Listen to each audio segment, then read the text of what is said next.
Welcome to the show. What's up, guys? Welcome to episode 1. I am so excited you guys could be here with me today. Can't wait to get into it. Let's go.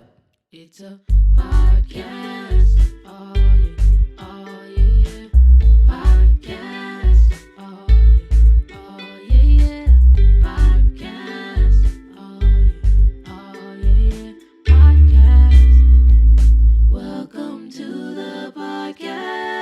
Today's going to be an interesting one, guys. Hold on, let me turn this click off. That's annoying. Jeez.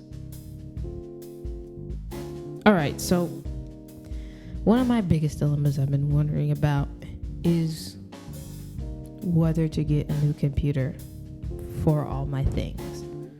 Hold on one second. I'm just gonna put a sock on this. Just gonna put a sock on this. Hold on. Take it off because I thought it sounded. It doesn't. Okay. So, I've been wondering about whether I should get a new computer for all my things that I do, which by things I mean mostly music production and a little bit of video editing here and there, because at one point my laptop was getting very extremely annoyingly slow, and I have a mid 2012 MacBook Pro, and I've had it for roughly maybe 5 or 6 years. That might be actually too long, but like at least 4 years minimum. But then I realized that my computer was just always crashing because I didn't have a lot of storage space left. Then I found out it was because I started editing videos more. So I decided to fix that by arranging around my storage and shrinking my Final Cut Pro library data backups, switch it to a different drive, all that stuff. So now, I mean, my computer's still acting weird, but I don't think it has anything to do with the space. But it's not terribly slow anymore. But I feel like for me, once I get an idea in my head about I want a new thing, now that new thing is all I can think about. So now it's kind of a like, do I really still need this type of thing? Rather than, well, no, it is about cost too. Let's just say my budget is basically non-existent, but in the realm of virtual window shopping, because I love to window shop, so, and virtual window shopping is just as satisfying as real life window shopping, except when you shop in real life and knowing you're not going to buy anything, at least you could possibly go inside and touch the thing. You know, virtually you can't touch the thing. So that's the downside to virtual window shopping. But I'm just like, what is the answer? Because now that I no longer have that justification of my computer keeps crashing, I can't do anything on it. Now that it seems that issue has been fixed for now, you know, my computer just crashed right before this, so maybe it has been fixed. But now that I don't have that justification, what do? I mean, at this point, my option that I was looking for would have been an M1 Mac Mini, but it's cheap in terms of other Mac computers that I can get, which I am limited to Apple because I do use Logic Pro, and you can only get Logic Pro on Apple devices. So there's that. And I also use Logic and I use Final Cut Pro. They're both only on Apple. And I could be convinced to switch to a different video editing program, but I could not be convinced to switch to a different DAW for music production because I love Logic. And I've been using it since I started. I learned how to produce music with Logic. So yeah, that's kind of out of the question. Now, I have used other DAWs before, but my main music production recording DAW is probably always gonna be Logic for me. So I'm limited to Apple, and right now the way I use my laptop is I basically use it in clamshell mode all the time. So I have a keyboard and trackpad, and I have a monitor, a display and things. So that's why, in addition to budget wise, it would make more sense to get a Mac Mini rather than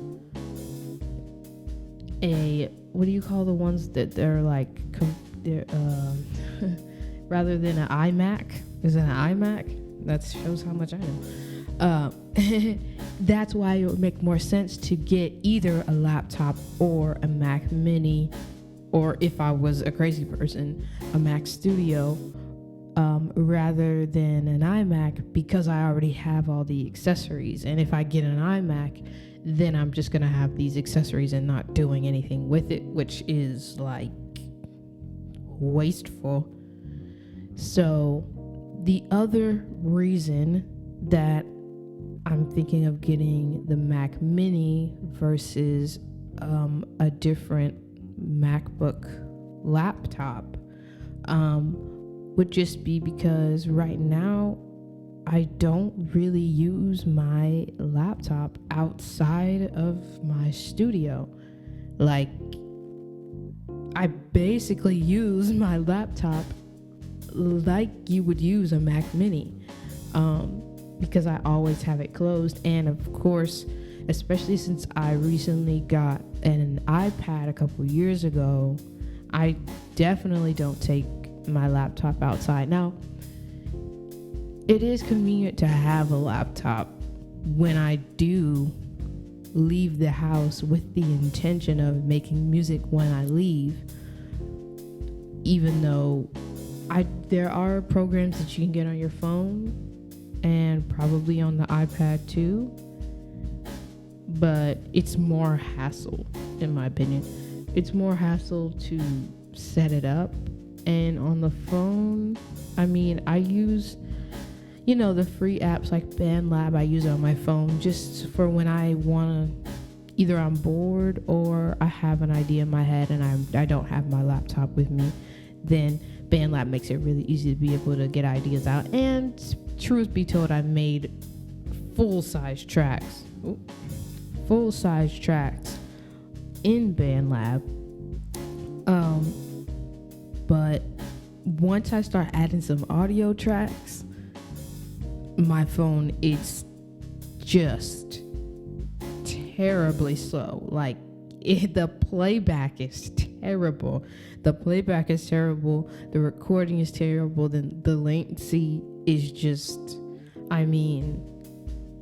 yeah. So there's that. I don't know if it's my phone. I don't think it's my phone. I don't know exactly why it does that, but yeah. On my phone, I know BandLab has desktop version, like a non-phone versions, but I only got it to be able to use on my phone when I don't have my laptop with me. But it cannot handle when I start really pumping that processing. It can't do it. At least not the way I do it. I don't know. So, yeah, my thing was that I was gonna try to sell the MacBook that I'm using right now, mid 2012, 13-inch MacBook Pro, to try and get some credit towards me possibly getting an M1 Mac Mini, and maybe even the base model. I don't know. But there's two things. For one, with these new Apple things, of course they took out the ability for the consumer to add or modify the computers at all. So what you buy is what you get and what you keep, as far as the internals of the computer. And my MacBook was pretty basic when I first got it, but I upped it from what might have been 4 gigabytes of RAM to now 16, and I don't remember how much storage I had, maybe 256, but I upped it to a terabyte. So that was a really big positive for me for this computer. Is over the years I was just able to add to it as my needs grew.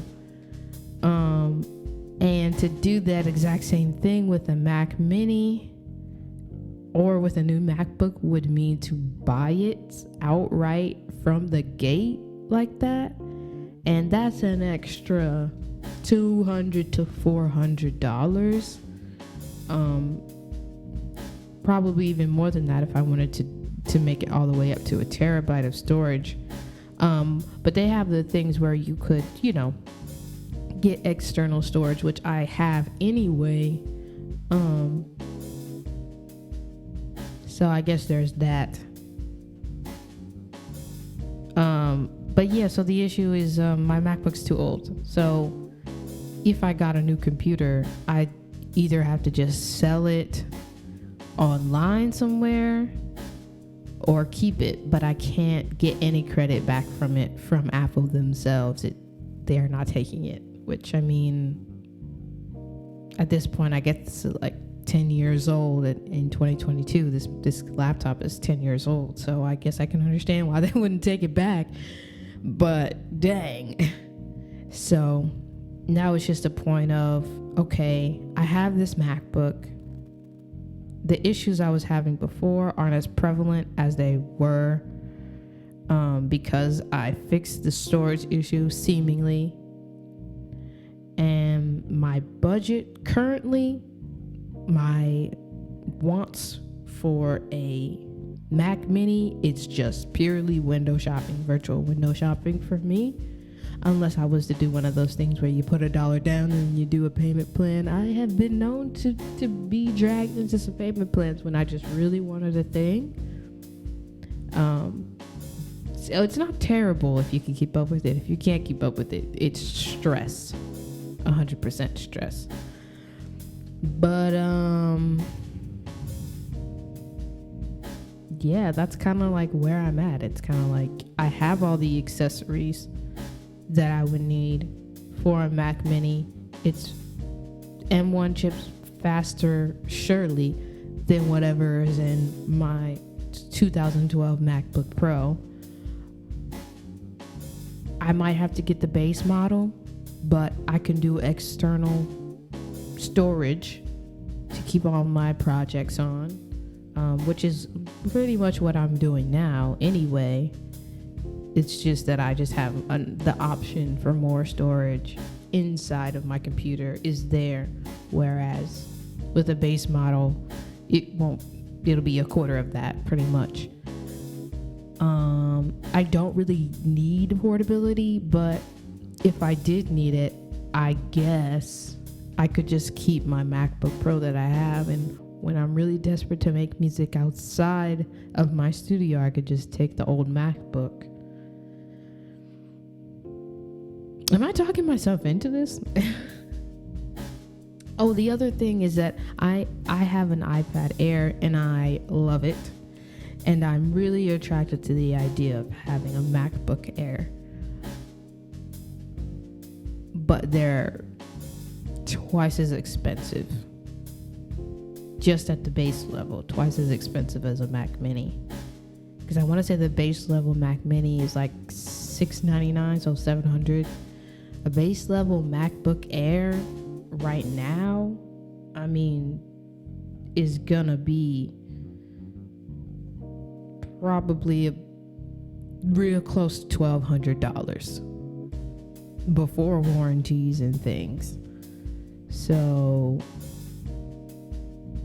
and like I said, I guess it wouldn't really make sense to get another MacBook because I already have one. That, let's be honest, I don't really plan on selling it. I'll probably just keep it and it'll collect dust until I need it one day. So for in the studio, I could get a Mac Mini. And for out of the studio, on those rare occasions where I feel like doing that, I could just take my old MacBook. And either way, as long as I take my drives, I've got the things.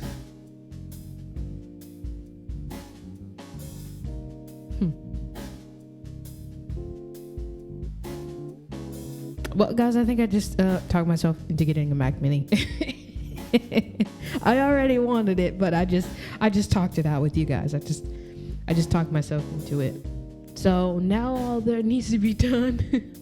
I'm probably gonna definitely analyze and go over this a lot more after this. I'm not just gonna go out and buy it, but no, I'll probably still think about it. Like, do I really need it though?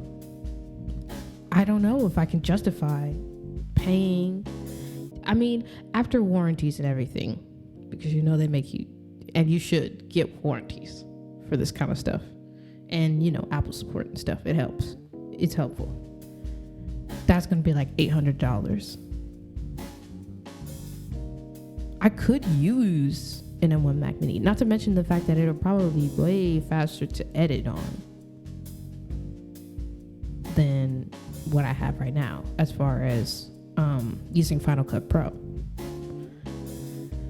And at this point, it's 2022.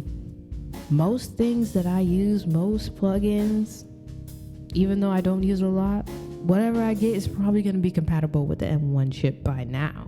I mean, they've come out with the M2 already, and it's rumored that the M2 Mac Mini is going to be coming out real soon. So, yeah, man. I guess I got to find $800, huh? That's crazy.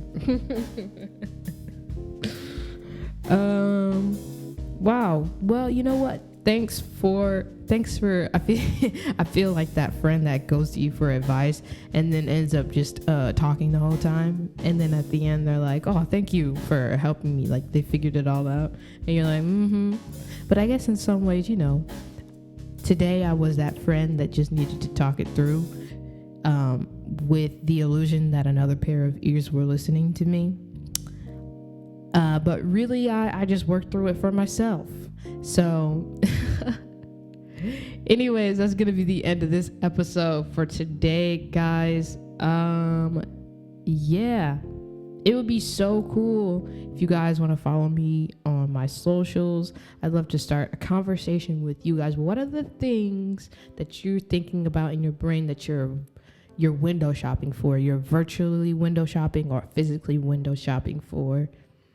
And do you have this conversation with yourself, like trying to justify this purchase? You know, like this will help me in my life. I really want to know, what are you guys window shopping for? And are you guys the same as me? Are you making the same inferences and conclusions that I am?